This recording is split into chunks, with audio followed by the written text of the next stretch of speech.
Donc, tout d'abord, bienvenue à cette formation de base. Je m'appelle Alex et je travaille au service d'assistance. Et donc, dans cette formation, on va parler des choses que vous utilisez le plus fréquent dans KineQuick. Pour être au clair, ceci n'est pas une formation qui concerne la facturation digitale. Ça, c'est tout à fait autre chose. Ici, on va parler donc des fonctionnalités de base que vous pouvez utiliser dans KineQuick. Mais quand même, je vais commencer avec un petit mot sur cette facturation digitale parce que c'est quand même intéressant pour nous tous, je pense. Donc, on est en train de donner accès de plus en plus au cabinet pour travailler avec cette facturation digitale. De toute façon, ce que je veux vous montrer, c'est que, et je vais partager mon écran, que sur notre site web, vous avez la possibilité de vous informer sur cette facturation digitale. Quand vous cliquez ici sur Aide, il y a différents boutons. Il y a le bouton MyCareNet e-Services. Et quand vous cliquez là-dessus, vous entrez sur une page avec plusieurs choses. Il y a la rubrique préparation. Donc, qu'est-ce qu'il faut faire comme préparation pour pouvoir commencer avec cette facturation digitale? Entre autres, il faut disposer d'un certificat e-health et tout ça. Donc, vous pouvez lire à votre aise. Puis, pour démarrer, il y a le guide qui explique ce qu'il faut faire pour démarrer la facturation digitale parce que KineQuick peut vous donner accès à la facturation digitale, mais c'est toujours au niveau de cabinet qu'il faut faire quelque chose, une action spécifique pour activer la facturation digitale. Il faut faire quelque chose dans le mode admin et c'est donc expliqué dans le guide que vous trouvez ici. Ce que je veux vraiment vous encourager, c'est de regarder la vidéo. On a fait une vidéo d'à peu près demi-heure et dans cette vidéo, on explique ce qui change par rapport à la facturation digitale. Qu'est-ce qui change dans KineQuick et dans la manière de travailler? C'est quand même très important d'être au courant avant de commencer avec la facturation digitale parce que quand vous avez activé la facturation digitale, vous ne pouvez plus mettre un pas en arrière. Donc, quand vous êtes prêt, vous pouvez commencer avec cette facturation digitale et regarder donc d'abord la vidéo. En plus, c'est au niveau du cabinet qu'on commence avec la facturation digitale. Donc, tous les thérapeutes dans le cabinet doivent être prêts. Et le mieux, c'est que chaque thérapeute a regardé la vidéo. Puis, il y a encore un manuel qu'on a encore mis à jour la semaine passée avec pas mal de guides, avec des explications plus détaillées, avec des captures d'écran et tout ça. Et il y a encore la rubrique foire aux questions avec les questions les plus fréquentes. Ce sont des questions qui ont été posées par nos pilotes les derniers mois. Et donc, vous y trouvez pas mal de questions et réponses. Donc, avec tout ça, vous pouvez donc vous informer très détaillé avant de commencer la facturation digitale. Voilà, jusque-là. Et donc maintenant, on passe vers cette formation de base. Et donc, on va parler des fonctionnalités que vous utilisez le plus souvent dans KineQuick. C'est ça que je vais faire en premier. Puis après, je vais encore passer en revue très rapidement de différentes autres fonctionnalités qui existent dans KineQuick, juste que vous entendez ça et que vous savez que ça existe. Et tout à la fin, je vais encore vous dire où vous pouvez trouver plus d'infos et un mot en plus sur le helpdesk. Excusez-moi. Voilà. Si vous avez des questions pendant cette formation, vous pouvez mettre votre question dans le chat et comme ça, je regarde vers la fin s'il y a des questions et je vais encore essayer de répondre à vos questions. Mais il y a pas mal de choses à vous expliquer, donc on commence. Et on va commencer avec la recherche d'un patient.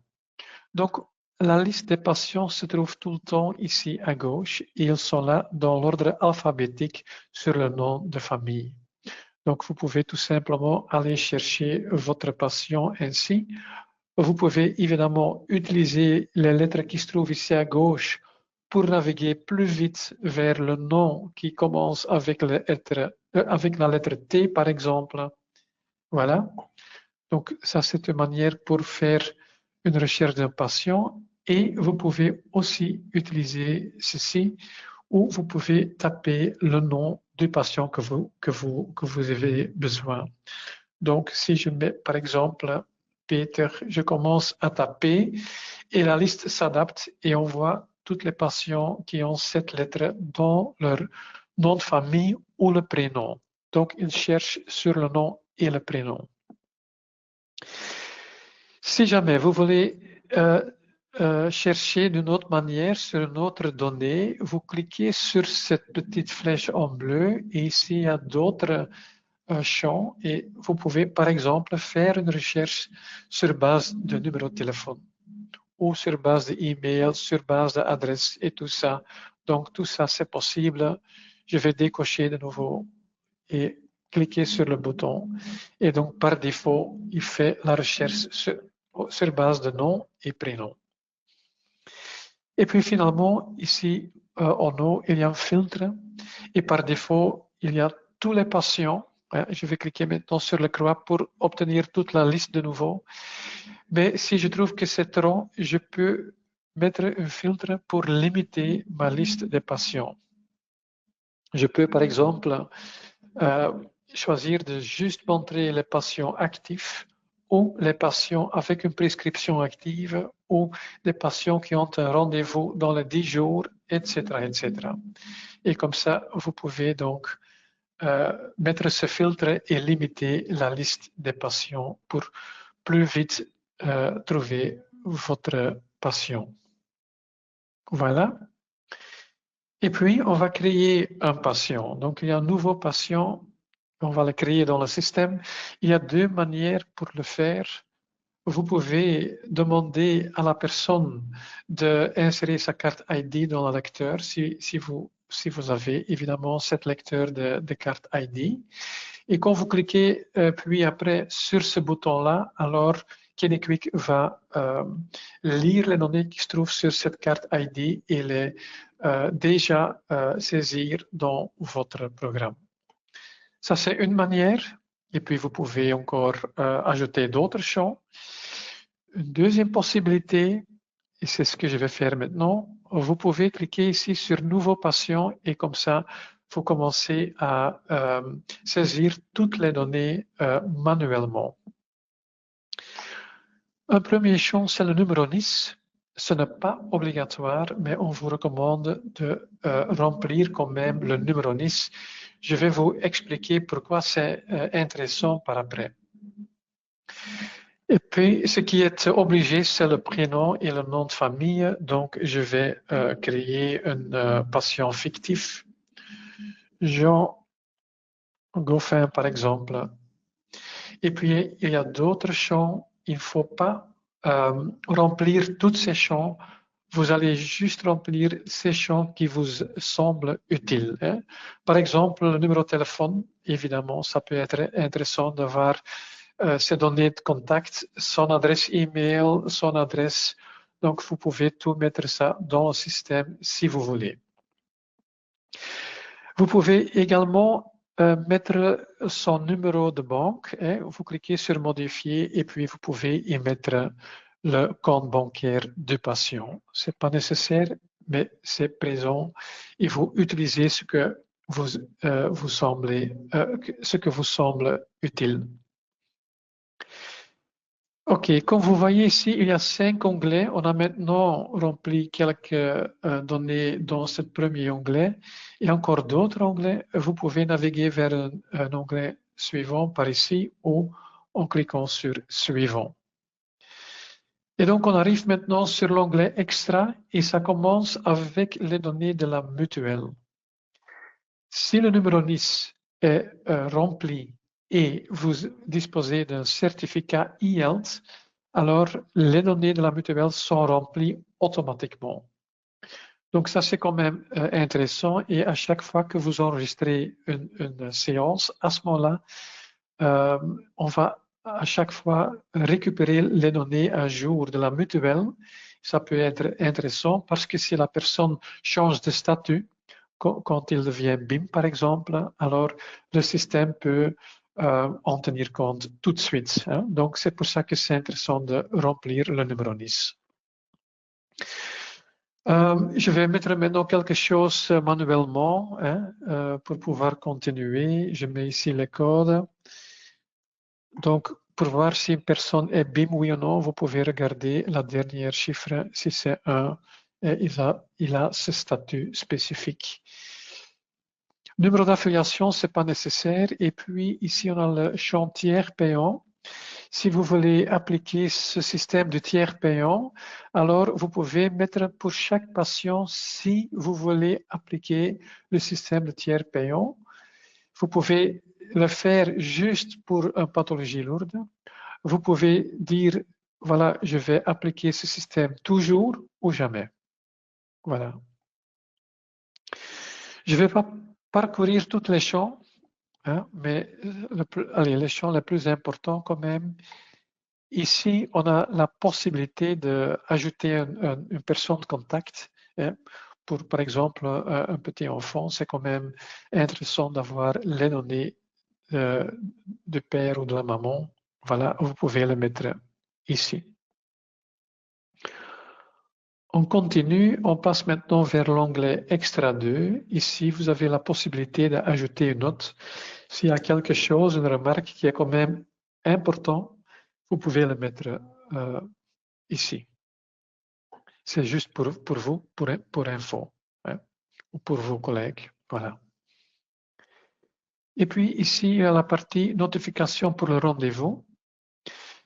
Quand vous cliquez là-dessus, alors la personne va recevoir un email avec la confirmation d'un rendez-vous quand vous utilisez l'agenda de KineQuick. Pour pouvoir utiliser ce système, c'est important que vous faites la demande chez nous pour activer les services email. Parce que pour les abonnements d'aujourd'hui, ces services de email et tout ça est inclus dans le prix. Donc, c'est gratuit pour l'utiliser.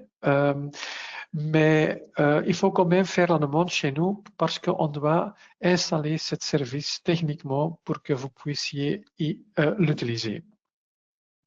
Et pour faire la demande, il faut donc envoyer un mail vers office@qtop.be.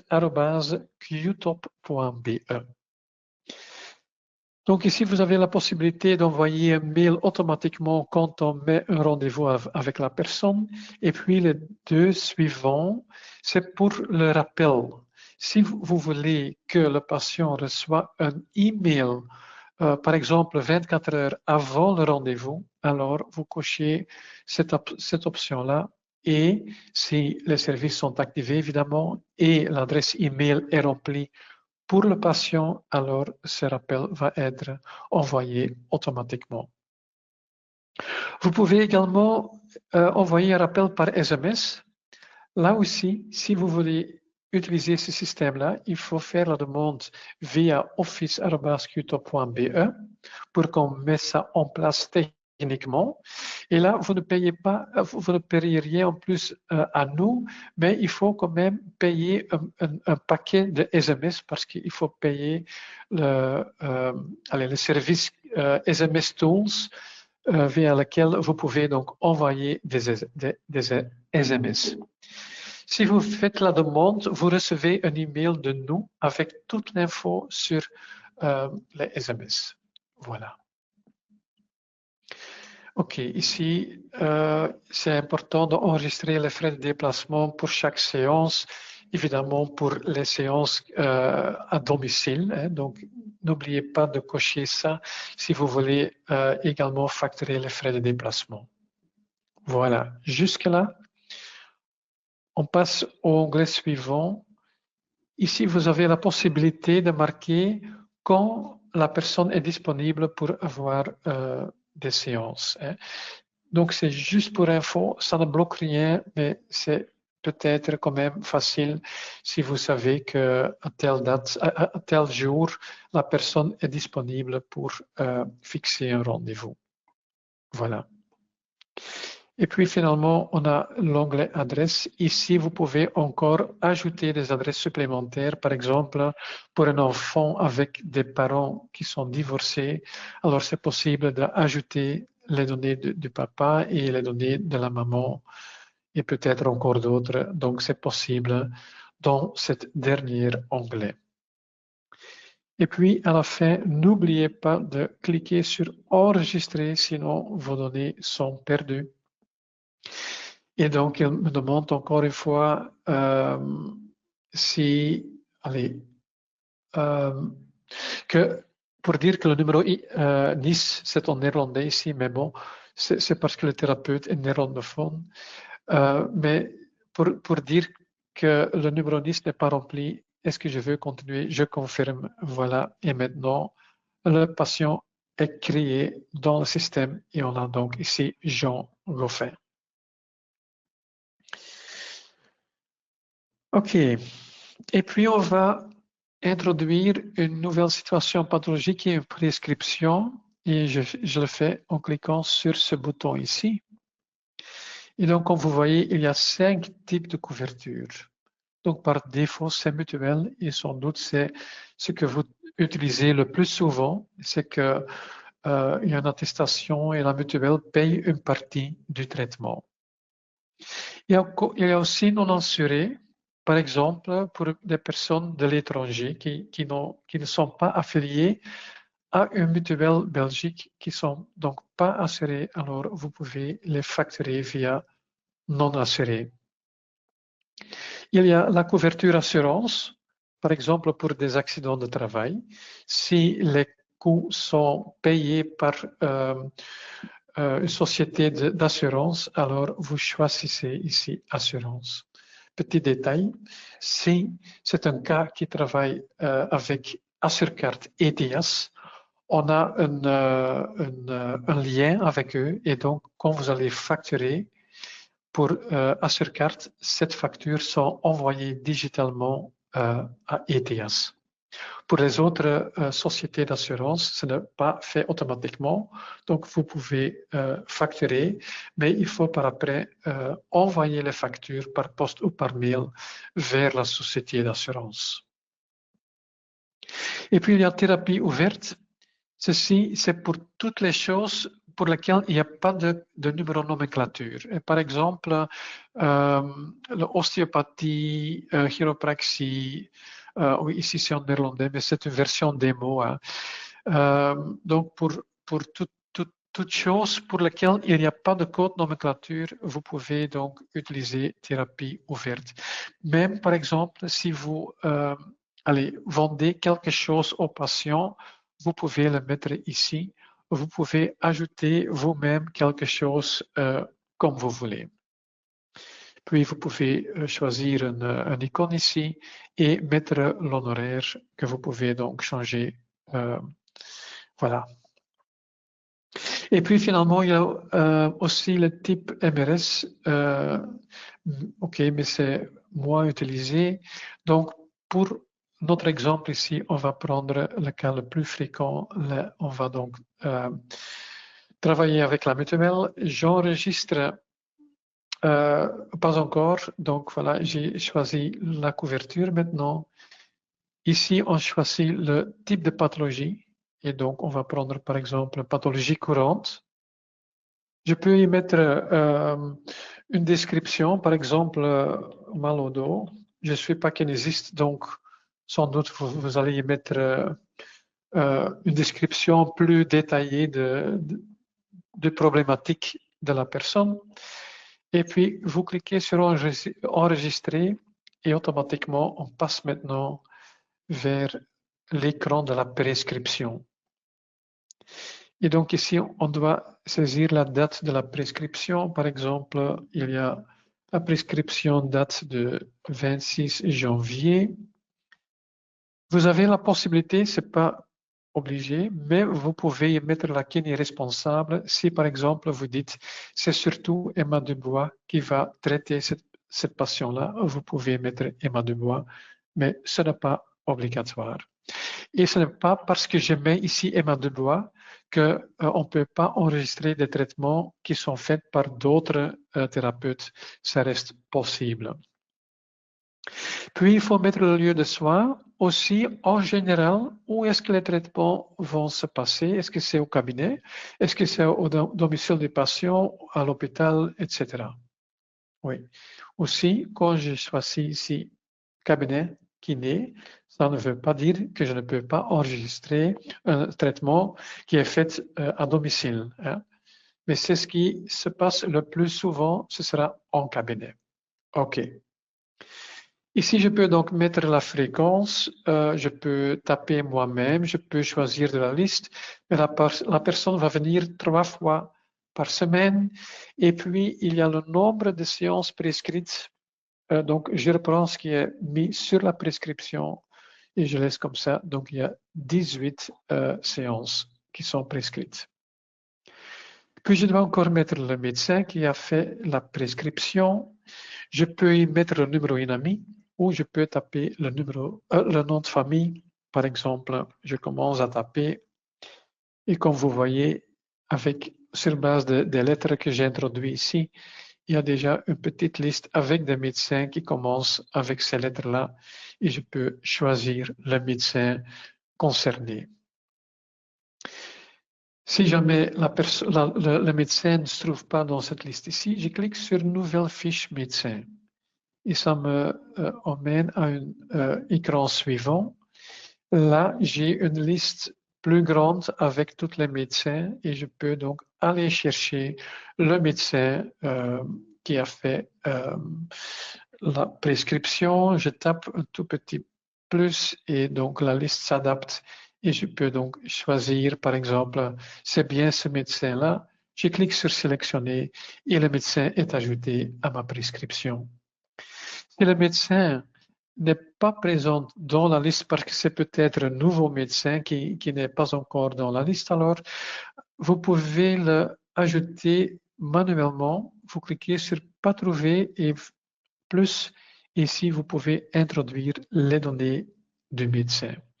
Petit détail, si c'est un médecin qui vient de l'étranger, c'est important, par exemple de la France, alors c'est important de mettre ici le code F pour France, parce que sinon, le système s'attend à un numéro INAMI et elle va vérifier si ce numéro existe, mais les médecins qui sont dehors de la Belgique n'ont pas ce numéro. Donc, c'est pour ça que c'est important de mettre le bon code du pays. Je ne vais pas le faire maintenant. Je vais maintenant choisir le médecin, je sélectionne et le médecin est ajouté. Et puis, finalement, on a la nomenclature ici.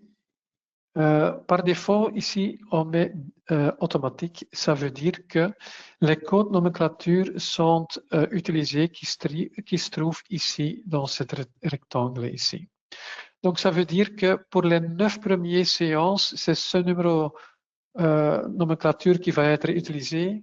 Pour les 9+, c'est un autre code nomenclature. Et si jamais on va passer vers le 18+, c'est encore un autre code nomenclature qui va être utilisé.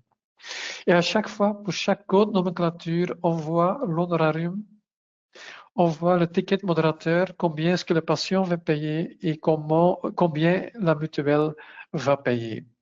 Et comme vous voyez, quand on va vers le 18+, la mutuelle ne paye un très petit montant et c'est surtout le ticket modérateur qui est plus élevé quand on va avoir plus de 18 séances. Voilà. Ici, vous avez la possibilité, par exemple, de mettre ticket modérateur et quand vous mettez ça, le ticket modérateur va être mis à 0. Donc, ça veut dire que pour ce patient, vous dites il ne doit rien payer, il y a juste la partie de la mutuelle, mais ça veut dire aussi pour votre revenu que ce n'est que ce montant que vous allez recevoir. Et aussi la possibilité de mettre un montant fixe, ça c'est surtout utilisé par les thérapeutes déconventionnés qui peuvent mettre leurs tarifs comme ils veulent. Mais peut-être pour cette personne-ci, je veux quand même utiliser un montant adapté. Alors, je peux utiliser ce montant fixe. Mais je vais remettre sur 100% parce que sans doute ça va être le cas le plus fréquent. Puis par après, à droite ici, vous pouvez donc fournir la prescription. Pour l'instant, ce n'est pas encore obligé de le faire immédiatement, mais quand vous commencez avec la facturation digitale, ce sera obligé de fournir la prescription tout de suite. Parce qu'au moment que vous enregistrez la pathologie, il y a un e-agreement qui va être envoyé vers la mutuelle et eux, ils doivent disposer de toutes les données nécessaires pour prendre une décision. Mais donc, pour l'instant, ce n'est pas le cas. De toute façon, vous pouvez fournir la prescription ici en ce moment par scanner la prescription. Si la prescription se trouve déjà sur votre ordinateur, vous pouvez charger une image. Si avant vous avez déjà importé ou scanné la prescription, il se trouve dans l'historique patient et alors vous pouvez récupérer la prescription en cliquant sur ce bouton ici. Je ne vais pas le faire maintenant, je vais donc enregistrer. Il me demande encore une fois si je veux scanner la prescription. Non, je peux le faire après. Et donc, mon pathologie est créée avec la prescription. Voilà. Et maintenant, on peut commencer avec mettre des rendez-vous. Et donc, on passe ici en haut. Il y a 3 onglets. Il y a le dossier de patient. Il y a accueil et agenda. Dans accueil, là, vous pouvez trouver certaines informations qui peuvent être utiles. Par exemple, pour faire la demande d'intervention dynamique, quand vous cliquez là-dessus, vous allez vers le site web exact où vous pouvez donc faire la demande de la prime. Voilà. Ici, quand vous cliquez là-dessus, vous allez obtenir la liste avec toutes les factures que vous avez reçues le dernier temps de Qtop. Et encore d'autres trucs, ça peut être utile. Voilà. Mais on passe maintenant vers l'agenda. Donc, si vous voulez utiliser l'agenda de KineQuick, voilà, il est ici à disposition. Il y a pas mal de choses à dire sur cet agenda. Mais pour commencer, ici en haut, il y a deux vues possibles. Maintenant, il se trouve sur thérapeute. Ça veut dire je vois l'agenda de Emma Dubois qui est connecté, donc KineQuick. Quand je clique sur cabinet, je peux également regarder l'agenda des collègues qui travaillent avec moi dans le cabinet. Ici, vous voyez que c'est montré pour un jour et je peux évidemment cliquer sur les flèches et avancer comme ça dans l'agenda et je peux retourner dans l'agenda avec la flèche à gauche. Je vais quand même remettre sur la vue thérapeute, comme ça je vois l'agenda de Emma Dubois. Ici, j'ai une vue à partir de lundi jusqu'au dimanche. Il faut savoir qu'avec la roue ici, on peut configurer cet agenda. Il y a pas mal de paramètres que vous pouvez configurer. Par exemple, le nombre de jours que vous voyez. L'auteur du cellule ici, vous pouvez le mettre plus grand. Vous pouvez y mettre plus d'informations. Donc, tout ça est possible dans la configuration de l'agenda.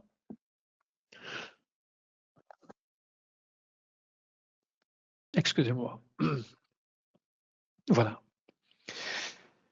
Et maintenant, on va une fois mettre un rendez-vous. Par exemple, on va mettre un rendez-vous pour le vendredi. Ici, on a encore une place. Je clique là-dessus. Et quand je clique ici sur Jean Goffin, mon patient, alors il va tout de suite mettre un rendez-vous d'une demi-heure à partir de 12h30. Mais je peux également cliquer sur Nouveau rendez-vous Et quand je fais ça, il y a un nouvel écran qui s'ouvre et ici, j'ai plus de possibilités. Par exemple, je peux modifier la durée. Je peux créer un rendez-vous récurrent. Je peux ici créer le patient quand il est nouveau dans le système. Je peux le faire manuellement ou en lisant la carte ID. Voilà, donc je vais faire ceci. Donc on va créer un rendez-vous récurrent et on peut donc mettre les critères ici. Et par exemple, je veux en une fois créer 9 séances pour la personne. Il va venir chaque semaine et il va venir déjà vendredi parce que j'ai fixé déjà un rendez-vous le vendredi, mais il va aussi venir lundi et mercredi. Voilà. Je clique sur enregistrer et je dois encore une fois enregistrer ici. Et maintenant, il va me créer le rendez-vous pour Jean Goffin. Quand je clique là-dessus, comme vous voyez, à chaque fois, lundi, mercredi et vendredi, il y a des rendez-vous pour cette personne-là. Je retourne en cliquant sur aujourd'hui et je reviens donc sur la semaine d'aujourd'hui. Voilà. Il y a encore d'autres possibilités avec cet agenda. Par exemple, vous pouvez utiliser des couleurs, comme vous voyez ici. Hein. Et cette couleur, c'est pour des rubriques vastes. Et donc des choses qui reviennent régulièrement. Par exemple, je vais continuer une semaine, j'ai plus de place. Allez, plus de place ici. À partir de la semaine prochaine, dans l'après-midi, par exemple ici, je prends couleur arrière-plan et j'indique que je vais travailler dans la maison de repos. Ces couleurs ici, je peux les mettre comme je veux. Hein. Je peux mettre une autre description RVS ou enfin n'importe d'autres choses. Je laisse maintenant en néerlandais. Je peux choisir les couleurs et tout ça. Voilà. Je peux également dire que ce n'est que pour le lundi qui vient, le 9 février, ou chaque lundi. Donc, je peux créer un rendez-vous récurrent, mais je vais maintenant juste mettre pour lundi 9 février. Et comme ça, avec la couleur, c'est indiqué que je ne suis pas disponible à ce moment-là. Il y a aussi la possibilité de mettre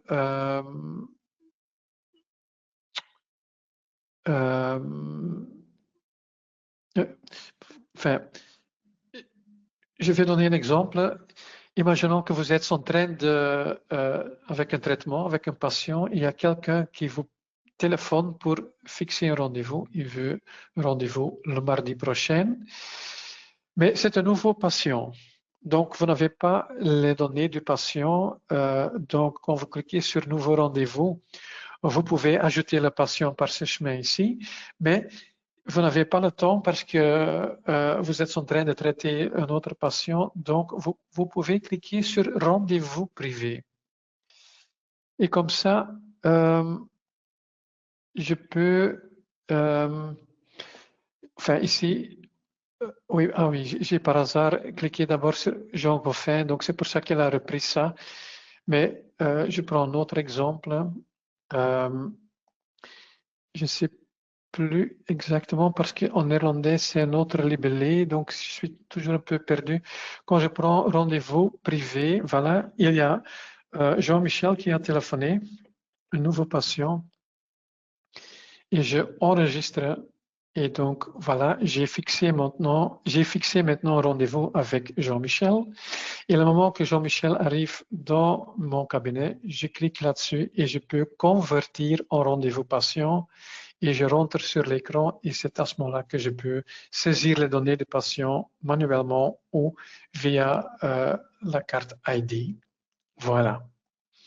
Jusque-là, l'agenda, il y a encore un autre truc qui est important à vous dire, c'est que vous pouvez utiliser l'agenda en ligne. Donc, si vous vous permettez aux patients de mettre un rendez-vous eux-mêmes, vous pouvez utiliser l'agenda en ligne. Pour utiliser cet agenda en ligne, c'est aussi inclus dans le prix, mais il faut envoyer de nouveau un mail vers office@qtop.be pour demander d'installer cet agenda en ligne pour vous. Quand c'est créé, vous allez obtenir un mail avec toute l'information sur cet agenda en ligne. Vous avez pas mal de possibilités pour configurer cet agenda et donc les guides nécessaires seront ajoutés dans ce mail-là. Vous pouvez dire exact quand vous êtes disponible. Hein. Vous avez le contrôle sur l'agenda avec pas mal de données que vous pouvez configurer. Voilà, jusqu'à l'agenda. Et donc, on retourne maintenant vers le dossier du patient. Et donc, on voit ici maintenant les 9 rendez-vous que j'ai mis dans l'agenda, ils sont par ici.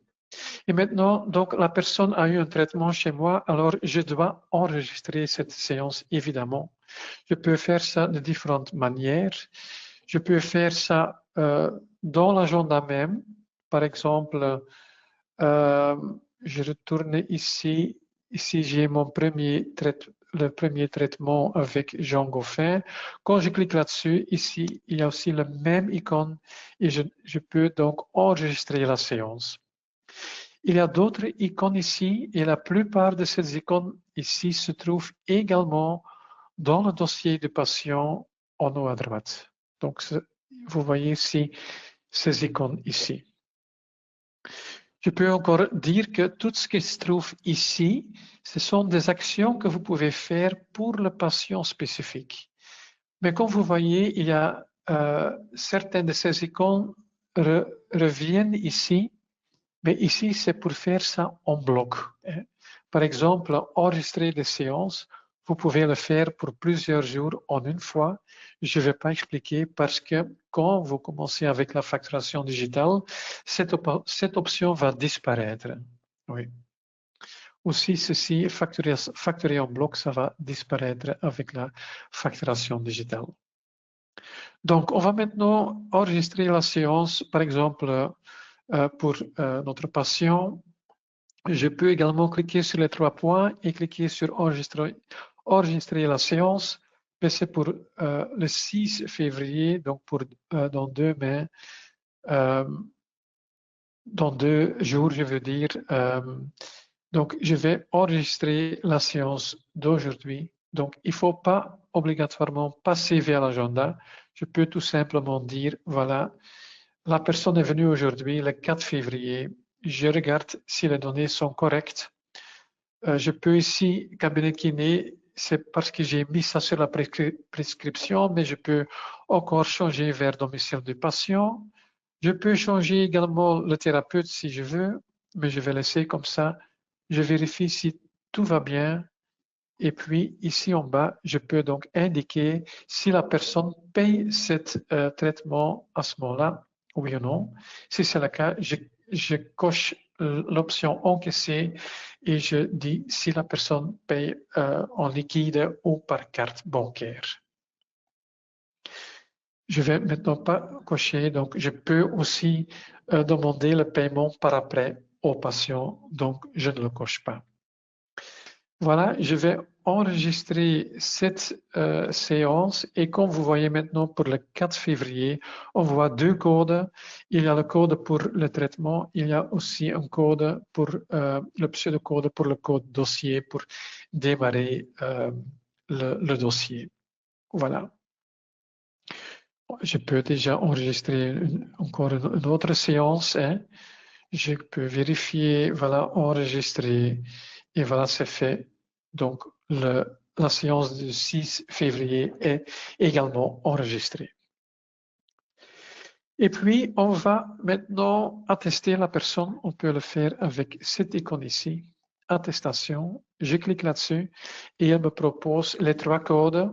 Donc, 2 pour les 2 séances et le code pour le code dossier. Je peux ici mettre la date de la facture. Est-ce que ça doit être la date d'aujourd'hui ou la date de la dernière séance? Je peux choisir ici. Je peux aussi mettre une séance avant. Hein. Par exemple, si je dis je ne vais pas encore attester la séance du 6 février, je mets 5 février. Comme ça, il n'y a que ces deux codes-là qui sont présentés. Je vais maintenant enlever ça et donc je vois de nouveau tous les codes ici qui sont prêts à être attestés. Ici, je peux donc cocher pour imprimer sur mon imprimante matricielle. Mon ordinateur n'est pas attaché à une imprimante matricielle, donc je vais décocher. Mais vous cochez si vous utilisez une imprimante matricielle. Et ce qui est important, c'est que vous vérifiez si le numéro d'attestation correspond avec l'attestation qui va sortir de votre imprimante.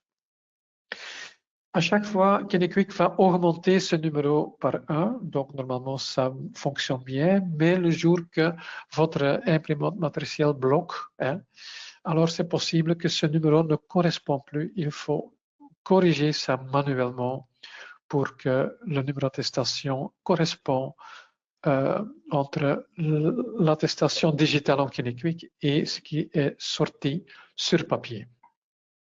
Ici, au moment de l'attestation, je peux de nouveau dire si la personne paye à ce moment-là, via liquide ou carte, ou je peux créer une demande de paiement. Et donc, comme ça, la personne peut payer par virement bancaire. C'est ça que je vais faire maintenant. Voilà, tout est correct. Maintenant, j'enregistre. Voilà, je pense que j'ai cliqué, oui. Et donc, il me crée maintenant l'attestation ici digitale. Il le fait parce que je n'ai pas coché l'imprimante. Si vous travaillez sur papier, vous créez les attestations sur papier, alors vous pouvez tout simplement reprendre ce qui se trouve ici sur votre carnet et comme ça vous créez votre attestation. Si vous l'imprimez, ça va ne pas apparaître ici. Il y a un autre document qui est créé ici. Je ne comprends pas pourquoi ça n'a pas fonctionné ici. Non, ok, je ne sais pas comment ça se fait, mais normalement ici, vous avez donc...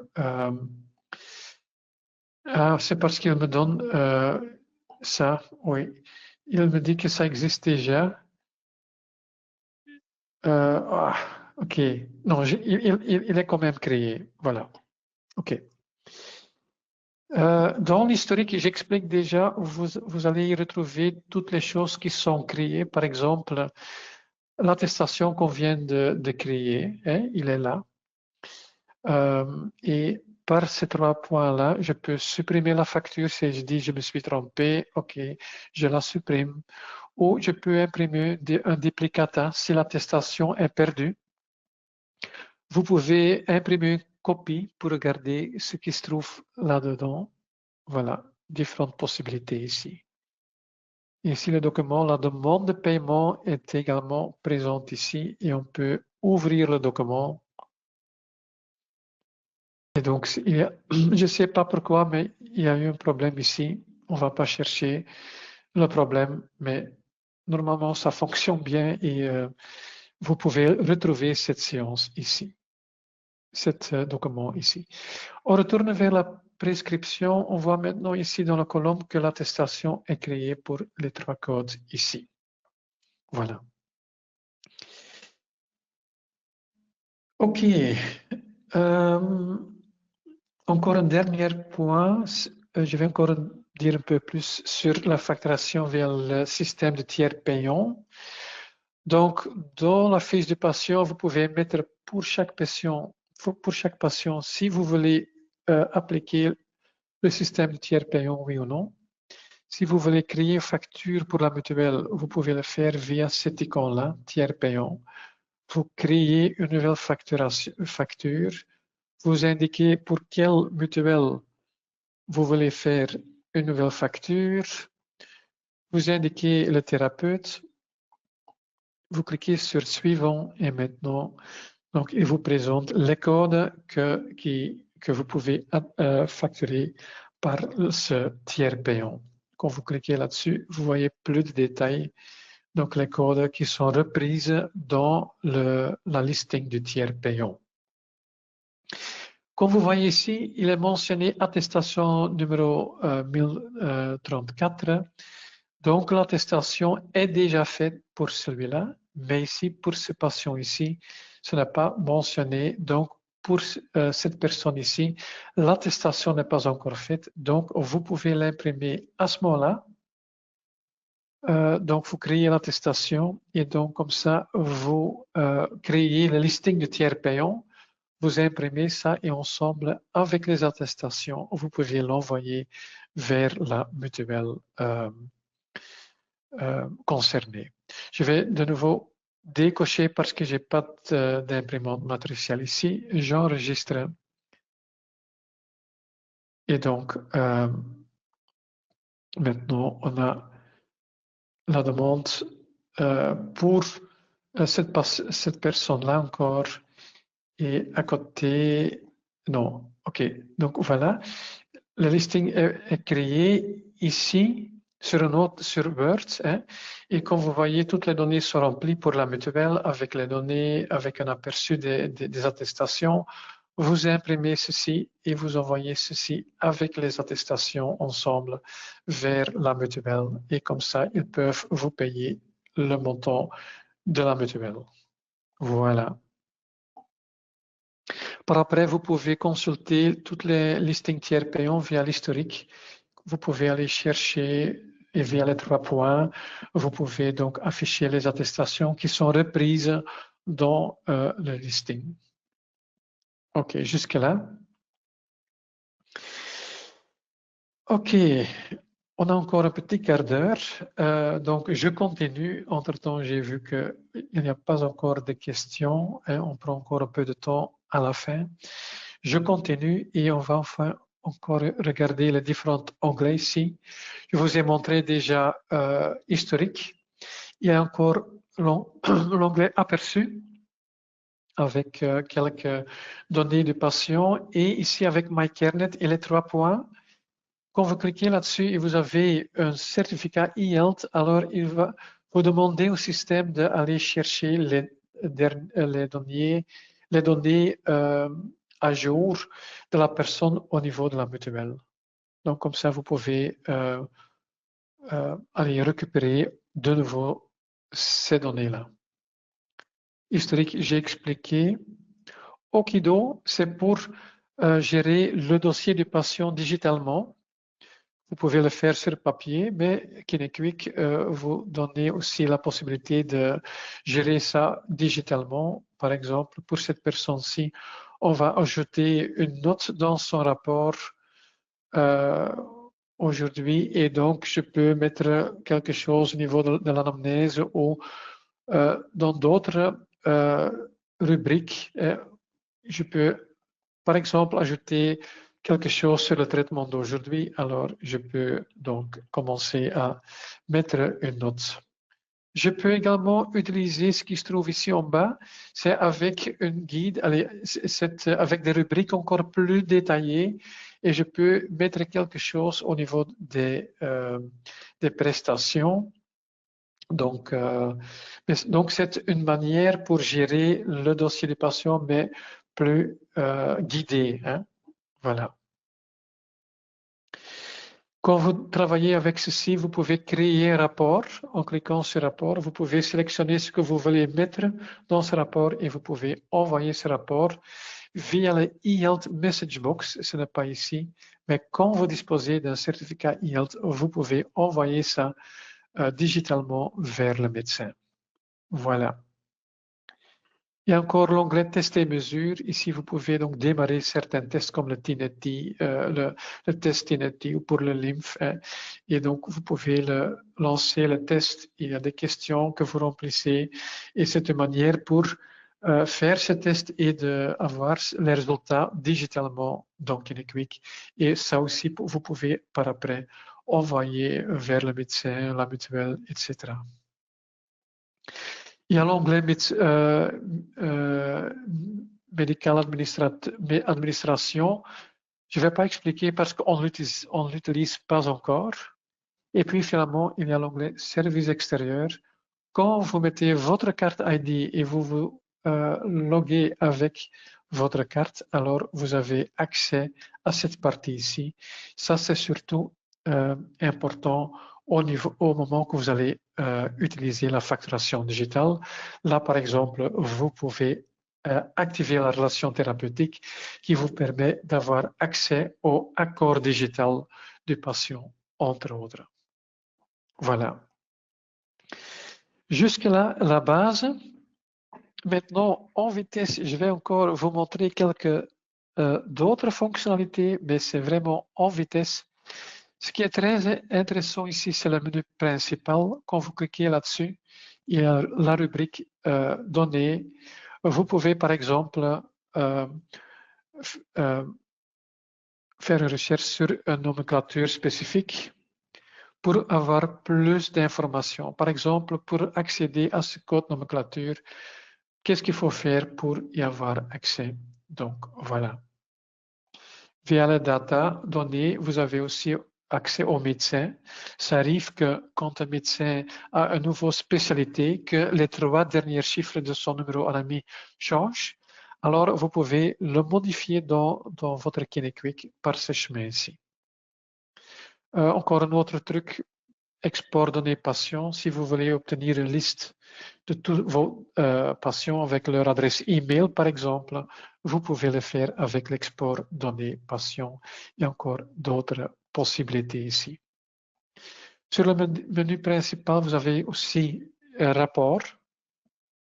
Un rapport financier, ça vous permet de créer un rapport, par exemple, sur base de vos attestations pour tout 2025. Hein. Donc, pour votre comptabilité, si vous voulez avoir un aperçu de toutes les attestations en 2025, vous mettez la date début, la date de fin, vous indiquez mutuelle, payé, impayé. Donc, vous pouvez choisir si vous voulez juste avoir les attestations qui ont été payées, OK, vous décochez impayé. Si vous voulez avoir la liste complète, vous laissez ça coché. Voilà. Vous pouvez indiquer le thérapeute. Vous pouvez choisir de créer un fichier PDF ou CSV. Si vous utilisez CSV, c'est un fichier que vous pouvez ouvrir par après dans Excel ou un logiciel semblable. Et comme ça vous permet de travailler sur la liste. Vous pouvez trier la liste, vous pouvez y mettre des remarques et tout ça. Donc, si vous voulez ajouter des choses, ça peut être intéressant d'utiliser le type de fichier CSV. Il y a encore d'autres rapports intéressants, par exemple, les paiements reçus, qui vous donnent un aperçu de tous les paiements jour par jour. Si c'est par liquide, par carte bancaire ou par virement, vous voyez ce qui entre dans votre cabinet par ce rapport-là. Et encore un autre truc, séance non attestée, si vous dites, je ne sais plus quel patient je dois encore attester, alors vous pouvez ici trouver un aperçu de toutes les séances qui ne sont pas encore attestées. Il y a encore d'autres trucs, c'est trop pour vous expliquer, mais le smartphone ici, quand vous voulez installer KineQuick sur un autre ordinateur ou sur votre smartphone, vous avez besoin de code connexion pour mettre le lien entre KineQuick et votre cabinet et vous le retrouvez par ici. Qu'est-ce qu'on a encore dans le menu principal pour une raison de notre... Ok, il est là de nouveau. Qu'est-ce qui est encore intéressant? La configuration. Vous pouvez configurer l'agenda ici. Les mails qui sont envoyés, ce sont des modèles qui sont définis au niveau du cabinet, mais si vous voulez un modèle personnalisé, vous pouvez le faire par ce chemin ici.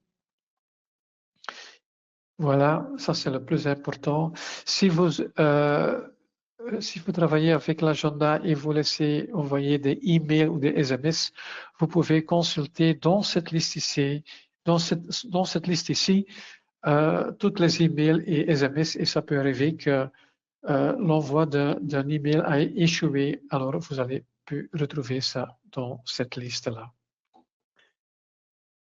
Ok, jusque-là, je veux respecter le temps. On a encore 5 minutes. Finalement, je veux encore dire que si vous avez par après besoin de plus d'infos, vous pouvez donc aller chercher notre site web et via le bouton Aide, ici, vous avez plusieurs boutons. Par exemple, ici, le périphérique et matériel. Si vous ne savez plus, si votre ordinateur suffit encore aux exigences parce qu'il est peut-être déjà vieux, alors vous pouvez consulter les exigences minimales pour que Kennequick fonctionne bien. Il y a encore des vidéos spécifiques sur des thèmes spécifiques. Il y a les formations de base que vous pouvez regarder de nouveau par ce chemin ici. Il y a des questions les plus fréquentes. Là, par exemple, vous pouvez trouver comment faire la demande pour un certificat e-health et comment on peut charger ce certificat dans Kennequick. Et finalement, il y a le manuel complet et là, vous trouvez pas mal de guides qui expliquent au niveau d'administration, au niveau de l'utilisation de Kennequick. Vous pouvez cliquer et comme vous voyez, il y a beaucoup de guides qui vous expliquent en détail comment vous faites certaines choses. Vous pouvez, par exemple, utiliser ici le search et vous cherchez sur, par exemple, tiers payant. Et donc, il va vous afficher tiers payant. Voilà, il va vous afficher tous les guides qui contiennent le tiers paye, comme j'ai introduit ici. Et donc, je peux aller regarder plus en détail comment tout fonctionne. De toute façon, si vous avez un problème ou s'il y a un truc que vous ne comprenez pas ou que vous ne savez pas comment faire, vous pouvez évidemment consulter le service d'assistance. Vous pouvez nous joindre par téléphone tous les jours entre 9h et 13h. Vous pouvez nous envoyer un email. L'adresse email est helpdesk@qtop.be. Si jamais vous voulez nous parler, mais ce n'est pas possible pendant l'avant-midi, vous pouvez nous envoyer un mail et demander de mettre un rendez-vous, par exemple, demain à 3 heures dans l'après-midi. Et comme ça, on prend contact avec vous et on peut donc parler de vos questions ou de vos problèmes. Et ce qui est intéressant ici, tout en haut à droite, il y a le bouton pour accéder au TeamViewer. Et comme ça, on peut reprendre votre écran et regarder en détail de ce qui se passe exactement pour comprendre le problème que vous rencontrez.